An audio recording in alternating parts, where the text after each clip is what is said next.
علامہ اقبال کے یوم پیدائش کے حوالے سے ان کے آبائی شہر سیالکوٹ پہنچے۔ سرکاری یادگار قرار دی جانے والی اقبال منزل کے گرد و نواح آج بھی اقبال کی یادوں کی خوشبو سے معطر نظر آتے ہیں۔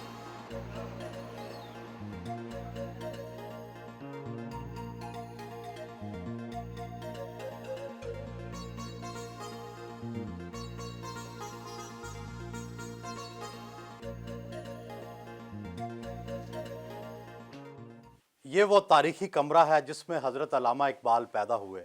حضرت علامہ اقبال کی تاریخ پیدائش کے حوالے سے بہت سے تنازعات موجود رہے، لیکن یہ ہماری خوش قسمتی ہے کہ یہ واحد تنازع ہے جو حل ہوا، اور اب بات طے ہے کہ علامہ اقبال 9 نومبر 1877 کو سیالکوٹ میں اسی تاریخی کمرے میں پیدا ہوئے۔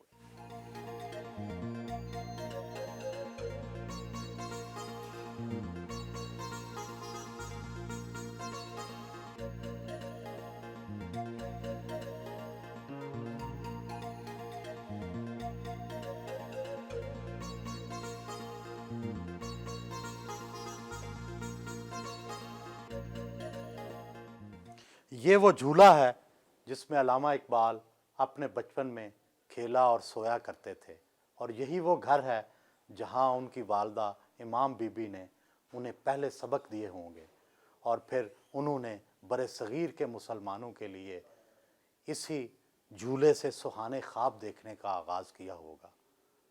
سوال یہ پیدا ہوتا ہے کہ آج کی ماؤں نے اقبال جنم دینا کیوں بند کر دیے، اور ان کی تربیت میں آخر وہ کیا کمی ہے کہ نئے اقبال پیدا نہیں ہو رہے۔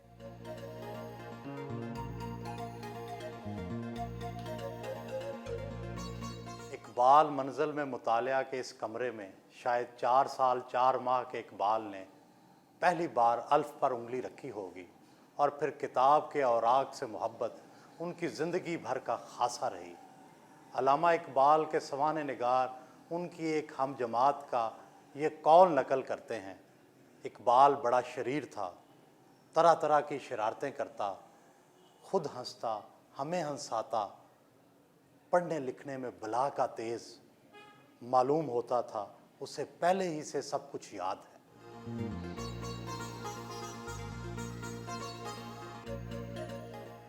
علامہ اقبال دے بارے چسی میں اتنا ہی جانتا ہوں کہ وہ ہمارے قومی شاعر تھے، اور ہم پشاور سے صرف یہ دل میں اشتیاق تھا کہ ان کی جائے ولادت کو جا کر دیکھیں جہاں وہ پیدا ہوئے، اور اتنے بڑے قومی شاعر کی اس جگہ پر آ کر ہمیں وہ دوبارہ سے وہ احساس ہمارے دل میں جاگا کہ حقیقت میں ان کی جو یہاں پر رہن سہن تھا، ان کا جو طریقہ کار تھا، ان کے جو رہنے کے طریقے تھے، وہ یاد دوبارہ سے تازہ ہو گئی کہ وہ کس طریقے سے یہاں رہے ہوں گے۔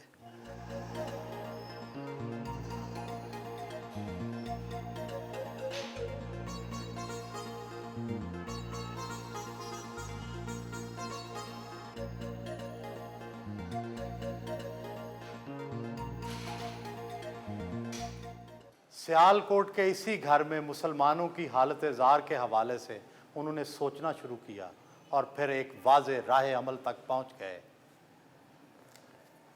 اٹھ کے اب بزم جہاں کا اور ہی انداز ہے، مشرق و مغرب میں تیرے دور کا آغاز ہے۔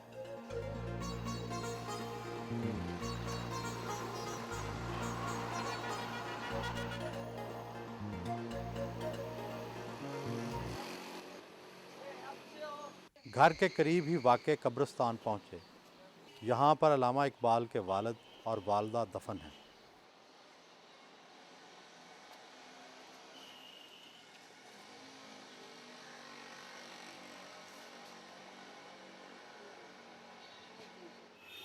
اپنے والدین کی وفات کے بعد علامہ اقبال جب بھی رات کی ٹرین سے لاہور سے سیالکوٹ آتے تھے تو صبح اٹھ کر سب سے پہلا کام وہ ان قبروں پر آ کر فاتحہ خوانی کرتے تھے، اور پھر ماں اور بیٹے کے رشتے کو انہوں نے ان اشعار سے لافانی بنا دیا۔ کس کو اب ہوگا وطن میں آہ میرا انتظار، کون میرا خط نہ آنے سے رہے گا بے قرار،